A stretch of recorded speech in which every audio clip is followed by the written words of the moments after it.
Hey guys, welcome to Your Next Stop. And I am actually, I say this every episode lately, I feel like, but this is another Clubhouse find. When I say find, this woman has climbed Mount Kilimanjaro. She has 6 kids and she is an author. So right there, I think that you can tell this is going to be a great interview. So welcome, Simone. How are you? I'm great. Thanks so much for having me here.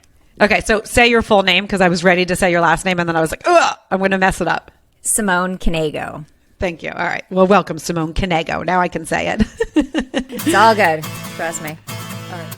Welcome to Your Next Stop. This is Juliette Hahn. I am a wife, mom, virtual coach, public speaker, and crazy obsessed dog lover. I am so honored to be able to take you into the life of someone that has followed a passion. Every week, I hope you are as inspired as I am. Welcome to Your Next Stop. Okay, Simone. So please take us through your journey, what you're doing, how you followed a passion. I love big families. I'm one of 5. I have 3 kids, but my 2 dogs, I tried to get more kids, but my husband was like, I don't think so. So we have the 2 dogs. So I feel like there's, 5 there that I have to take care of, but it's not like 6 kids. Yeah. Well, we have 6 kids and 4 dogs. So it's, it is crazy town in our house. So, that's how it goes, but we like it that way. I was going to say, I love that. I love that energy. Okay. So tell us where you are, what you've done, and give us your story.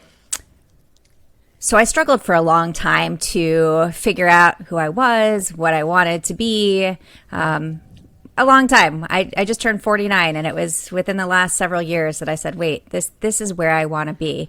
I started off as an accountant. I had a horse farm. I was in medical sales. I went back to school to be a teacher. I did all kinds of stuff. But what I realized is that what I love is storytelling. I love sharing my stories. If I can impact that one person, then I really feel that I've done my job. So yes, we have 6 kids. Trust me, 6 kids and a husband for 28 years gives me like incredible stories. Every day there's a new one. Right. And we actually adopted our youngest 3 kids. So our oldest 3 look kind of like me, pretty much like me. And then our 17-year-olds and our 13-year-old are from Ethiopia, and our 14-year-old is from South Korea. Amazing. So and I don't know if I told you, so I have an adopted sister from Korea as well. No. Yes. Okay. My parents adopted her when she was 3.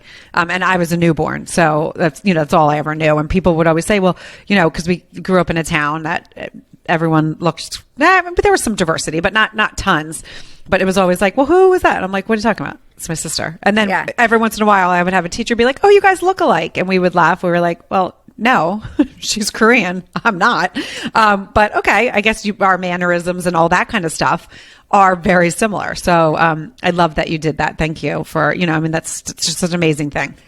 They're great kids. Actually, it's funny because our youngest 2, when they were younger, they would call themselves twins. And I'm like, okay, we'll go with that. I was like, right. You're from South Korea. You're from Ethiopia. Absolutely. You are twins. Right. But you know what? It's great. It is. Well, that's the thing. So what ages did you adopt them? So Noah, who's our son from South Korea, he was our first adoption, and he was a baby. He was 4 months old. And then we adopted our son Ari, and he was 4.5 years old. And then Millie is our daughter from Ethiopia, and she was 2.5 years old. So okay, so but it's it's always interesting because I always think think back to my sister, like after I've had children, and like they're 3 years old, and I'm like, oh, like now my sister was with her parent, like her father passed away, and her mother couldn't keep her, and had an older son, so she was with her mother, and then all of a sudden wasn't with her mother, and now was living with a strange family in a strange world with a house, and didn't speak the language. And I just always think like, holy shit. Yeah.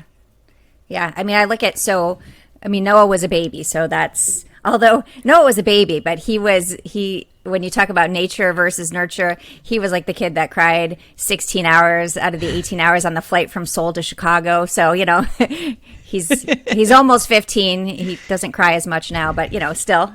Right. But yeah, I mean, Ari at 4.5 years old, he had memories. He remembers being dropped off at the orphanage drop point, and his birth mother had passed away. His father is still alive, and he had older siblings. He was the youngest, and he was truly starving. There wasn't enough food for all of them. Right. And so, and yes, he all of a sudden, he's now not only is in a different family, he's in a white family, right? Right. So he goes Right. from, seeing everybody that looks like him to everybody that doesn't look like him, and learning about electricity and running water and all of these things that he hadn't experienced before. So it was a journey. It was an amazing journey. It was a journey. Right, I'm sure. Yes. And so I love that. Now, can you tell, was there a decision that you guys have always wanted to adopt? Can you take us into that a little bit? And then I do want to, I feel like that it says who you are. It really says who your heart is and who you guys are. So I think my listeners would love to hear, what made you choose to adopt after having 3 birth children? Yeah, we, it's funny. We talked about it between child 1 and child 2, between our oldest 2, because I had a hard time getting pregnant. There's 4 years between them. And so we said, well, let's talk about adoption. And then, of course, as soon as we started talking about it, I found out I was pregnant. So we put it on the back burner. And then when we moved, we were living in Texas. When we moved to Florida, and now we had 3, we said, now or never. And we like the now. So we went with now. And, our reasoning is there's just so many amazing kids in the world just waiting for a family to love them. And we knew we could be that family. The kids were all in.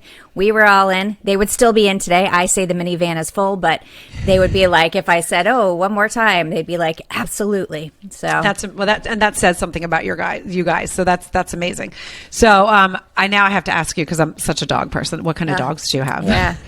So we have 3 standard poodles and a mini golden doodle. Because we have so many kids, we don't do shedding in the house. So, and actually the plan was just to have the 3. And then over COVID, my daughter was like, oh, I would really love a puppy. Our youngest, I would really love a puppy. And I was like, no, we are good. And my husband said, Simone, the world's upside down. What does it matter? Let's just get a puppy. And I was like, oh my gosh. So we got a puppy. And you know what? She's as sweet as can be. She's going to be ginormous. She's a big fluff ball. And, and she does. My daughter is the dog whisperer. Like, every dog loves her. So good for her. Great. So, that's amazing. Yeah. And she stood up for herself, and this is what I want. So I love that. Yeah. And so we have boxers. So we're boxer people, but so it's always interesting and funny to know what kind of dogs people have, and it's it also says something, right? It does. It's a little insight into their mind. Yeah. Okay, so I want to know about your businesses, where, when, and how you found your passion and what you're doing now.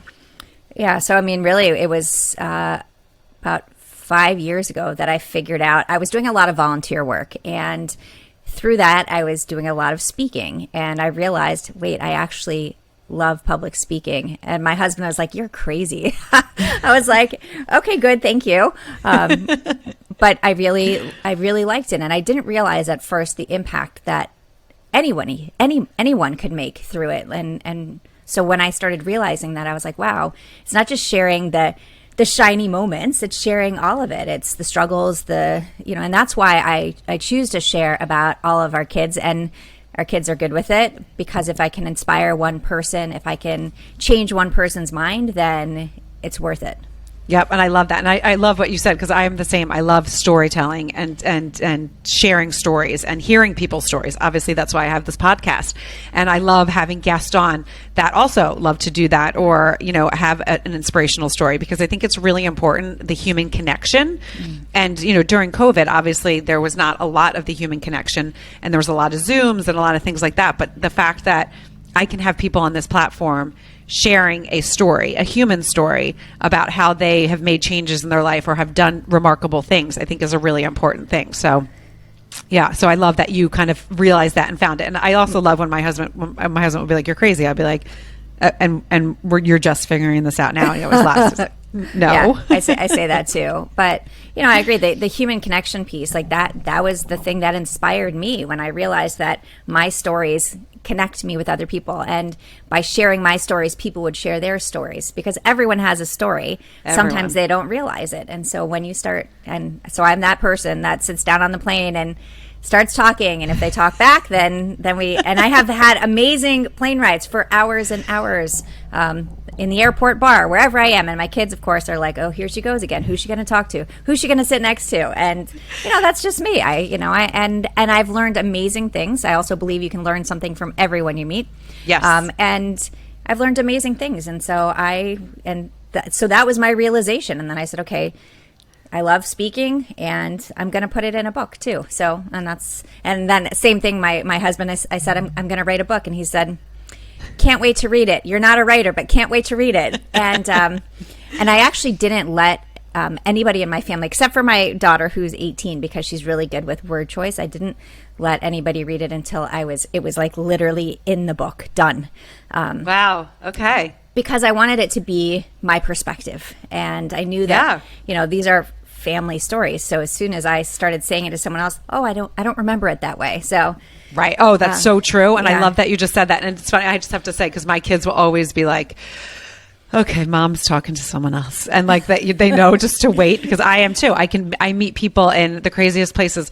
And my favorite thing is, though, like when I go into the post office or I go into line, at the grocery store, talking to people and hearing their story. That is I always love it. And so it's I can totally see your kids and my kids being like, oh, I didn't realize that there was another person like that lives in New York. Yes. I mean, and they will, if they ever see me talking to someone that they're like, oh, they talk like you. Which is just, but I think it's a beautiful gift. And I know that they appreciate it, because I know one of them or two of them or all of them will have a little bit of that. And it is really a blessed thing. And I think it's so important what you said, that you kept that book, because that's so true. Everyone sees things different. And so it's from your perspective. So I love that. Can you share what the title is and how people can find it? Yeah, it's called The Extraordinary UnOrdinary You. And it's about realizing what you're capable of and recognizing that the things you do every day inspire the people around you. You matter. And, it's a lot of lessons are lessons that we already know, but I think just the reminders of, you add something to the world. Every person does, and that we don't give ourselves enough credit for it. And so it's like all the stories of my kids, their adoptions, my daughter when she was diagnosed with Crohn's, climbing Kilimanjaro, all of these different pieces. And you can find it online, Amazon, Barnes & Noble, anywhere you look, you'll find it. So. Yeah, spell your last name, Simone. So I don't know if I shared with you, so I'm dyslexic, so I always have everyone spell things, because if I'm listening to something and they don't spell it, I literally can't find it because my spelling is so bad. Yeah. So. Last name is Knego. And I think I'm the only one in the world, so I think even if you spell it wrong, you'll find me. And Simone, so you'll be able to do that. Yeah. You can do that. Okay, so take us to the Kilimanjaro. How did you do that, and what inspired that? So I'll start with, I am not a climber. I have never climbed anything. I live in Florida at sea level, and I have some steps in my house. So a friend of ours had climbed it the year before. So this was 6 years ago now. A friend of ours had climbed it the year before, and he reached out to my husband and asked him, hey, they're putting together another team. Would you be interested? And my husband, the way I tell the story, 1, 2, 3, no thank you, call Simone. And they did. Yeah, they did. He was like, I don't remember it that way. I was like, oh, I do. And they called me, and I said, absolutely. And then I got off the phone, and then I started doing some research, and I was like, oh my gosh, I have to get my ass in gear. Right, yeah. Because getting myself in shape, first of all, I was not in good enough shape to begin with, but really getting myself in shape, setting the goal, putting in the work behind it. It wasn't just setting the goal. It was like, I want to succeed. And I'm fine with failures. Like, we all make mistakes. We all have failures. That's just a bump in the road. But this is something that I really wanted to commit myself to and say, okay, you're going to give it everything you have because you said yes. So. Right. I love that. And how was that? What was your favorite part, and what was the worst part? My favorite part was the people that I traveled with. So yeah. I didn't know anybody. It was there were 16 of us, and we were a group called Survivor Summit. So raising funds and awareness for the Livestrong Foundation. So my tent mate is a breast cancer survivor. So there was so many powerful moments, so much inspiration along the Yeah. way, and learning all of these people's stories. Oh my gosh, like the amount of stories, it's unbelievable. So that was my favorite part. Other than getting to the summit and looking back down and saying, I did this. I was just going to say, I got choked up. I totally could Yeah. get choked up. Oh my Yeah. gosh, that must have been an Yeah. amazing feeling. Yeah. And I would say the hardest part, the bathroom, because there isn't one. So it's like, peeing in the woods, it just takes a little bit of getting used to. You, by the end, you're like, you don't care who's standing there. You're just like, I got to go. If you want to turn around, turn around. Just Totally. part of it. Right. And my listeners know it's actually, and these are like some early episodes, but I am known to, like when I take my dogs for a walk, I pee in many outdoor places. And so it's, I am probably having a surgery in the near future because of it. Because as I kept sharing the stories, people were like, it's not funny. Like, I think you have a problem. And I was like, well, yeah, I do have a little bit of a problem. But, as you know, as a woman having birthed 3 giant kids, it's just one of those things that happens. So I was like, okay, this is what happens after you have kids. And the more I started talking to people, they're like, no, I don't pee in my driveway after I take my dogs for a walk. And I was like, oh, yeah. all right. Well, I can't hold it. Like I can't hold it. And so that's a whole, they're like, oh, there she goes talking about the pee again. It always seems to come back to pee. Even on the trip, like I actually brought a pee funnel with me. Yes. So I could pee standing up. It was amazing. I was like, oh gosh, this was like the best 1999 I've ever spent because, taking off all the gear to have to go to the bathroom. I was like, ooh, this was brilliant. So. But my sister has sent me one of those. So I love that. Yeah. The things we get excited about. I know, right? Yeah. Okay. So you did that. And then it was like, okay, I checked that off. Now, would you ever do it again? Oh, I would 100% do it again. Actually, the group that I went with, we kind of talked about, do we want to do it again? Obviously, I'm in COVID shape right now, so I really would have to work twice as hard to get back to 6 years ago's shape. But yeah, I would definitely do it again because it was such a powerful experience. But what I would say is there are lots of mountains out there. So if if I'm going to do something, I'm probably going to do something different just so I can see different parts of the world. And right. We'll see what happens. Right. Okay. Well, I love that. And so, now did you do any other, like after Kilimanjaro, did you do any smaller mountains or was it like Kilimanjaro and then you were done? I did Kilimanjaro. And then actually when I got back from Kilimanjaro, my daughter's like, you should at least do Everest Base Camp. Maybe not Everest Base Camp. And then that was the year where they had, the earthquake that, and so she's like, wait, no, you're not going. Right. Like you still have to raise 6 kids. So no, Right. maybe let's stay off of mountains for a bit. Right. No, I understand that. Okay. So I'm going to take the listeners back. So you obviously have a drive to succeed, but you also like to try new things, right? You're someone that likes new things. I always say to my listeners, like, I am someone that does not like boredom. And sometimes that drives it, which is a good thing. Sometimes it can be where I'm sitting in something, but I'm like, okay, I'm a little bit antsy in this, but I'm not someone that gives up. So even if I'm bored, I'm not like, oh, I'm on to the next thing. Oh, I'm on to the next thing. I don't do that. But if something has an expiration date, I will acknowledge that. Okay, you know what? I gave 5 years of my life to that. That was wonderful. And that was that chapter. And now I'm on to the next thing. But if I get a little antsy in something, I will figure out how to kind of turn it up and change it up to kind of continue. And that's what, like, I started my coaching career as a virtual health and fitness coach. And there was a period where I was like, okay, this is not filling my cup the same way as it was. And I started it really was my own journey. I first was like, oh, I love this. And then I started coaching people because people kept coming to me like, okay, how did you get in such great shape in short time? Like, what did you do? And then I realized I love coaching. I love helping people. But then there was a period of time where I was like, okay, you know what? This is not filling my cup as much as it was. What can I do there? Then I started the podcast. So I was like, okay, that's going to help people in a different way. It's going to help people be inspired, laugh, do all these different things. And then that's what took me into my workshop because I was like, you know what? I want to help people in an even a deeper way because I would have clients that would come that they just could not break it. They're like, I just can't do it. I'm not motivated to get out of bed. And it really was, they just weren't motivated in life. Mm-hmm. They weren't motivated in life. And so that's where I started doing my public speaking and talking to people and having the workshop to help people figure out you're not tapping into your creative passion. You're not tapping into something that makes you excited. And I can give you the tools to do that. So can you now take us like to after you wrote the book, where were you on your next journey? So right now, we'll see. The book came out in October, and really the focus is sharing my messages, being able to get on more stages. I'm working on a course right now that I'm actually taking a public speaking class to really work on a big keynote. So that's what I'm in the middle of right now. And I love it. Yeah. I mean, again, constant learning. I agree. I've changed my mind lots of times in my life, but I always finished it through. And I say that to my kids. If they say, I want to try this sport, great, but you're going to do it for the season. Oh my God, I do the same exact thing. I'm like, there's no quitting. And then there's, and you know what I also say, because one of my children right now is at a crossroads. He's played a sport for his entire life. He's really talented, but he's not finding the passion anymore. Mm-hmm. And it's been now for a couple years.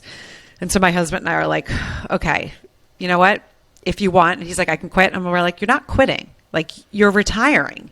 You have done this for so long and you're so good at it, but we can see how your play has changed because you don't love it the same way. And he's like, he actually says, he's like, I really don't. And I really, really don't. Like, there's many different factors, the reason why he doesn't, but it's not the same kid that played, for all his years. And so I say the same exact thing. And I think what you just hit, like, that's what I want you guys to listen to, you're listening to.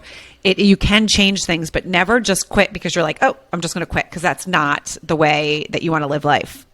And I don't think you feel good about yourself when you just quit something. I think totally. You follow it through, and then you feel that sense of accomplishment. And hey, now I can move on to something and see if I'm passionate about the next thing. And that's kind of how I got to where I am now, is that I did try all these different things and I wasn't passionate about them. And this is what I'm passionate about. And it took me a long time, and that's okay. I say that to my kids all the time. Like, we're asking you at 18 years old to figure out what you want to do for the rest of your life. Like, so crazy.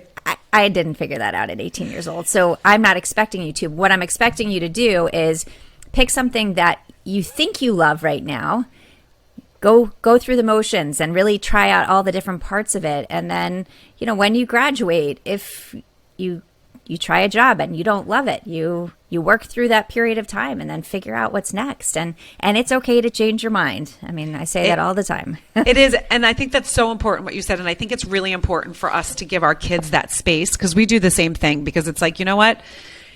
Society says you're supposed to go to high school, go to college, get married, have the 2.2 kids. And I never really followed that, but it is, I kind of did that, but it wasn't because that's what society told me. It's because that's what I wanted, right? So I think it is really important for our children to hear that, because it's true. Like, you went through stuff. Like, I know when I became a mom, I stopped working in the corporate field and I was fortunate enough that I was able to do that. But I wanted to. I made that choice because I wanted to be all in as a mom. I knew that if I worked outside the house and, was the mom and the wife, I would not have done those all well, but because I know myself really well. So that's what I always urge everyone to do, is really, you got to look internally. You got to think about how you work best, but try everything. Like, don't set yourself up for, oh, I don't want to try that because I'm going to fail, because that's another thing. Like, you don't feel good about that. Just try it. Failure is how you grow, is how you learn, but it's also how you live. Like, you feel alive. Like, there's times when I was starting all of this that, like, I had a big bump or failure or whatever, and it was like, oh, that sucked. But okay, I learned from that. Now I'm moving on. And it's you have to do those kind of things. So, like, the fact that you never wrote a book, but you were like, I have something to share with people and I have stories. It's so cool that you were like, boom, I'm doing it. And then Kilimanjaro, you're like, okay, I have a plan, I'm doing it.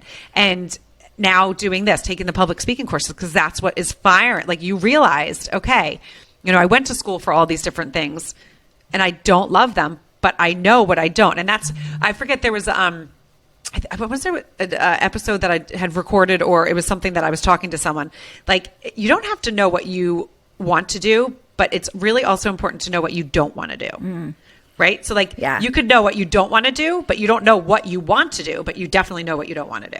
Yeah, it's so true. And going back to the mistakes and failures part. So even after my book was published, I had, I had it editing, I had everything checked. And even after it was published and my husband read it, he didn't catch it. So I'm a friend of mine, she's reading the book and she's like, was it supposed to say this? And I was like, what? And she sends me a photo of the page, and it said something about, instead of saying turning lemons into lemonade, it said turning lemonade into lemons. And so I read it and instantly, like, my heart sank. And then I said, well, didn't you know that's my superpower? I can turn lemonade back into lemons. And she started laughing. And I was like, you know what? You got to own it. Like, there are things happen. Like, okay, I'll go back and fix it. It's all fixable. Go back and fix it and move forward. But so anybody who saw that, she's the only person that reached out to me with the first copy and said that with however many people read it, which was really funny. So, well, because I do think, though, people, when they read, they just assume so they don't actually read those words, but they know that phrase. So they just assume it's that. Yeah. Your brain. So my 17-year-old is dyslexic as well. And so it's fascinating when we read together. So the way your brain works, I mean, he would read the word sofa and he'd say couch. Right. And I'm like, it's amazing how, like, your brain figures out, okay, wait, this is what it's talking about. It might not be the exact word, but I get the messaging. So yeah. So my oldest is dyslexic as well. So yeah, and my dad and my sister are a bunch of dyslexics. But yeah, it's one of those things that it's really fascinating to how the brain works and what the brain sees and how it's interpreted. And everyone interprets things different. And that's the other kind of really cool thing. And that's why I love when you said, I'm taking you back to the book, how you were like, no, this is how I interpreted it. So I don't want to have anything kind of clouded, because even with my podcast, sometimes my mom will call me and be like, no, that's wrong. And I was like, no, Mom, it's not wrong. It's how I remember it. And it's how I interpret it. And then my siblings will be like, no, I remember how Juliet remembers. And my mom's like, that's not how it went. That's part of a big family, right? Like, there's, in our house, 8 people, 8 different perspectives. And then the dogs jump in the picture. So, you never know what you're going to hear or see. Yes, totally. All right. Well, Simone, thank you so much for jumping on and sharing your story. And I know that you've inspired people and just, your adoption, your Kilimanjaro, like the book, and now your public speaking career is just a really exciting, and I can't wait to keep watching and following you. So can you share with everyone where they can find you? Yeah, you can find me. My website is the easiest place, SimoneKnego.com. Again, Knego. And then LinkedIn, Facebook, Instagram, author Simone Knego. And again, I'm really, as of right now, until someone names their kid after me, I'm the only one in the world. So you'll be able to find me. If you want to, you can find me. I love that. So I just love that. So Simone, thank you so much for joining us. And guys, if you liked what you hear, you know what to do. Rate, review, subscribe, send to your friends. Definitely check out Simone. And if you have any questions, email her. She can take you through that adoption process. She did it 3 times. And so that is something that's pretty amazing. You can also ask her about, okay, I want to climb Kilimanjaro. What do I do? Or how do I start a book? There's so many different things. So definitely reach out to her and give her a follow. And then you guys know, don't forget to come back next week, because there'll be 2 other people that we will be talking about how they followed a passion and are just inspiring people. So we'll see you guys next week. I hope you liked this episode of Your Next Stop. Please subscribe to my channel, share with your friends, and join in each week.